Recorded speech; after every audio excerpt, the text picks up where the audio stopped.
नमस्कार, news number पर एक बार फिर से आप सभी का बहुत स्वागत है। आपके साथ मैं हूं नीतू गौरकिला।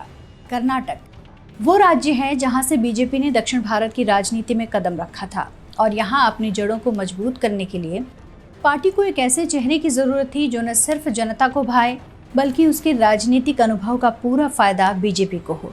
ऐसा दक्षिण भारत में सिर्फ एक ही नाम था और वो BS येदियुरप्पा का। जी हाँ, आज की इस कड़ी में हम बात करेंगे सरकार गिराने, जोड़ तोड़ की राजनीति में और रणनीति में माहिर BS येदियुरप्पा की।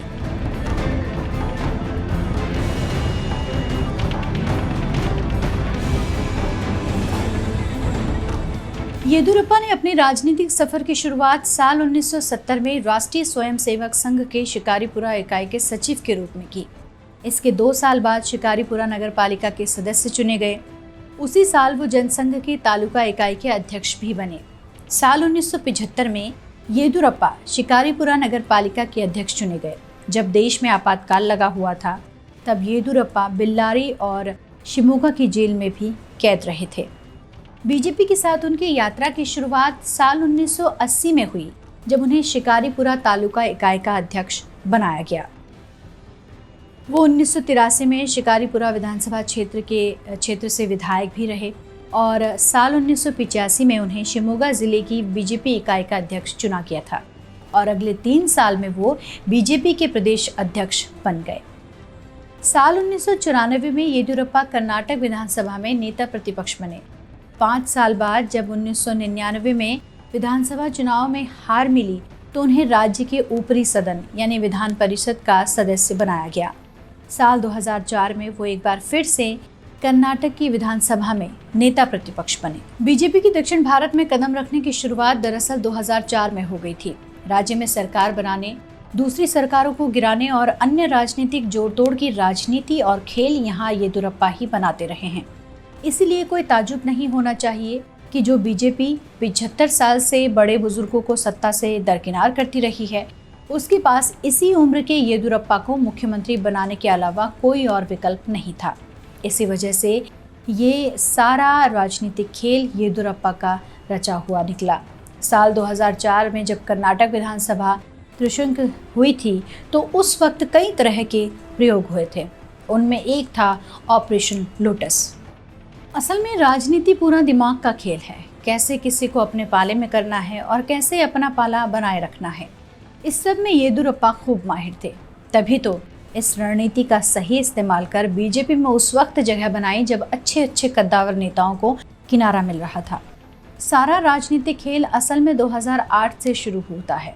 इस साल हुए विधानसभा चुनाव में बीजेपी को बहुमत से महज 3 सीटें कम मिली और येदियुरप्पा ने सरकार बनाने का दावा किया। राज्यपाल ने उनका ये दावा मंजूर कर लिया और अल्पमत की सरकार बनी। उनका ये खेल तभी शुरू हो गया था और बहुत मजे की बात यह है कि उन्होंने जो भी कुछ खेल खेला, कैसे कांग्रेस के विधायकों को तोड़ा और कैसे JDS के विधायकों को अपने पाले में किया, उन सभी के बारे में खुलकर बाद में उन्होंने बात की और स्वीकार किया कि उन्होंने गलत किया। दरअसल दल बदल कानून 1985 में लागू हुआ था। येदियुरप्पा ने इस कानून का भी तोड़ निकाल लिया और चोर दरवाजे से दूसरी पार्टी के विधायकों को अपने पाले में लाने के लिए पहले इस्तीफा दिलवाया और फिर बाद के उपचुनाव में उन्हें खड़ा कर जीत दिलवा दी। 2008 में येदियुरप्पा की पार्टी ने कांग्रेस और JDS के कुल 7 विधायकों को तोड़ा था, जिनमें से 5 उपचुनाव जीते थे। इस तरह येदियुरप्पा की सरकार बच गई और सदन में बहुमत हासिल करने में वो सफल रहे।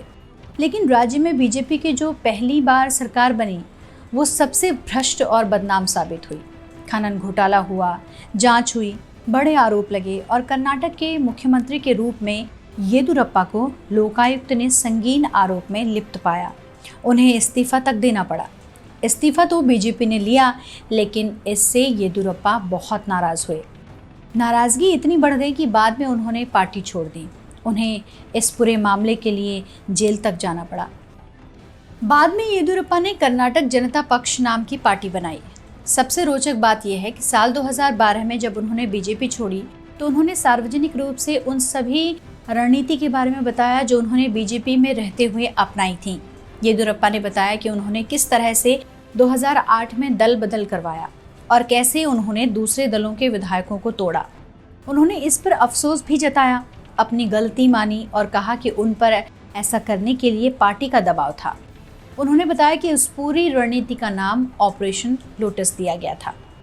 साल 2014 में प्रधानमंत्री नरेंद्र मोदी उन्हें दोबारा बीजेपी में लेकर आए। इसके बाद 2018 में विधानसभा चुनाव हुए तो नतीजों में बीजेपी सबसे बड़ी पार्टी के रूप में उभर कर सामने आई, लेकिन कांग्रेस और जेडीएस गठबंधन करने में कामयाब हुए और सरकार बना ली। जब येदियुरप्पा के हाथ से सत्ता छूटी तभी से उनका ऑपरेशन लोटस एक बार फिर से शुरू हो गया था, जिसकी सफलता 2018 में जाकर साबित हुई। राज्य में कांग्रेस और जेडीएस सरकार में भले थी, लेकिन दोनों पार्टियों के बीच काफी अंतर्विरोध थे। इसका फायदा भी येदियुरप्पा ने उठाया। कांग्रेस और जेडीएस का गठबंधन स्वाभाविक गठबंधन नहीं था। कर्नाटक में ये दोनों पार्टियां एक दूसरे की हमेशा विरोधी रही हैं। जेडीएस का अस्तित्व ही कांग्रेस विरोध से रहा है। येदियुरप्पा ने 2018 के ऑपरेशन लोटस को फिर से शुरू किया और इस बार भी कामयाबी पाई। 4 बार कर्नाटक के मुख्यमंत्री रहे येदियुरप्पा की रणनीति को हर कोई नहीं समझ पाया। अब बीजेपी का सारा खेल सबके सामने था और येदियुरप्पा मुख्यमंत्री पद की शपथ ले चुके थे, लेकिन उनकी सरकार भी कितनी स्थिर रहती ये कहना कठिन था, क्योंकि कर्नाटक की राजनीति में अभी उनके पास बहुत बड़ा बहुमत नहीं था। कुल मिलाकर कर्नाटक में बीजेपी की जो राजनीति है उसके केंद्र में येदियुरप्पा ही हैं और उनकी सारी की सारी रणनीति ऑपरेशन लोटस को लेकर रहती है कि अगर बहुमत ना मिले तो बहुमत कैसे हासिल किया जाए।